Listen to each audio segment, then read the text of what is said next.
माझा मोत्याने गुंपलेला चेंडू सोन्याचा इठी दांडो त्या गवळीने जोडाय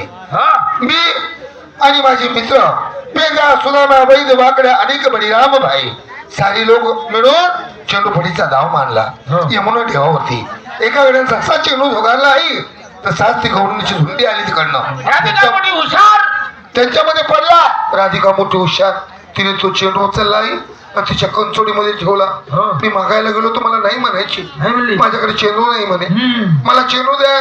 आई माझा सोन्याचा इटी धाडू आणि मोत्याने गुंफलेला चेंडू त्यांच्याजवळ आहे तो आणला तर ठीक नाही तो तुला मारता मारता मी 4 राता करणार 4 राता चांबडी काढणार त्याची डबडी बनवणार गोकुळामध्ये वाजणार नाही ती हजार मग वाई सरपट जायले आवा बहीण गोपा तुले लई जाय दळला बाप्पा मनात मा सुपडा तुले लई जाय भाऊ चोपडा मना हात मा गोट पुन उन पोट मना हात मा काही ना माई तुले जाय गुलाबवाडी ना नाही तक्ती नाक काय लावते माझ्या संग चाल तुला आंबराई धावते कडे ना वळे चालली तुळे पैसा ना गिळे गटगटे गिळे हा गुडगा आवडा पोऱ्या तुना मागेत पडले म्हणे मी तोंडाय कुत्रे गेली होती का तुझ्या काळ्या कृष्णाला समजलं का माझ्या देवाने खोडी केल्या तुझ्या आमच्या जवळ आणि तुम्ही खोडी करताय कोणाजवळ तुझ्या देवाची काय खोडी केली वाळा मी तुम्ही रेमुना डवर गेले होते गेलो होतो आम्ही पोरं होते का तिथे अगं बाई चैत्र मास अगं उन्हाळ्याचा दिवस मग आम्ही आंघोळीला म्हणजे दुपारी म्हणजे 1-2 वाजता गेलतो पुन्हाभर उन्हाचं मग कोणीच नव्हतं यमुना डागावर बकर घ्या मेंढ घ्या अगं कोणीच नाही दुपारीचं कोणीच नव्हतं आम्ही सगळ्या त्या मेंढ्या दुपारभर तिशी जाते त्या येतच बरोबर कोणीच नव्हतं म्हणून आम्ही सगळे गवळ्याने आंघोळीला गेलतो यमुना डाव्यावर आणि मग कपडा काढी अगं सगळे कपडे काढले आणि भोंगळ्याच कुदल्या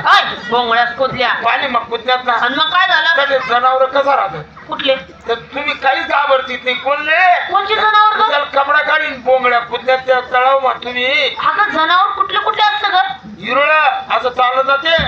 असं नरळ आणि कोणले पाय तर नळा पाय घुस असते हिरोळा तर जाऊ दे खेकडा असा कपारा धर जर चिमटा धरला तर सोडतच नाही तुम्ही केले घाबरण्याने आणि बोंगळ्या कुदल्या ते पाणी सगळं गोकुळ केस ते पाणी बोंगळ्या कुदण्यात तरी अपवित्र करता किती का पाणी किती मग तुझ्या काळ्या कृष्णाने काय केलं म्हणा तुझ्या काळ्या कृष्णाने काय केलं म्हणा देव म्हणे तै पाणी आज मस्तक मध्ये मस्तक वरती आहे वर मस्तक मध्ये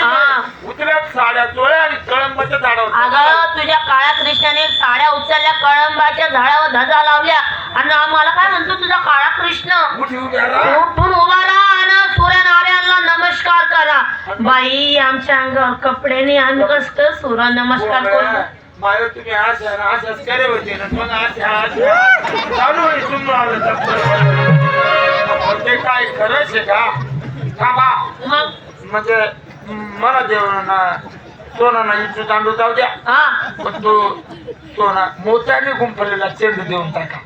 तुझा चेंडू माझा देवना खटाळे रडतोय मोत्याना चेंडू मोतीचा चेंडू नाही आमच्याकडे ये एक काम करून घ्या आमची सगळ्यांची झडती घेऊन घे झडती माझ्या वटीत नाही ग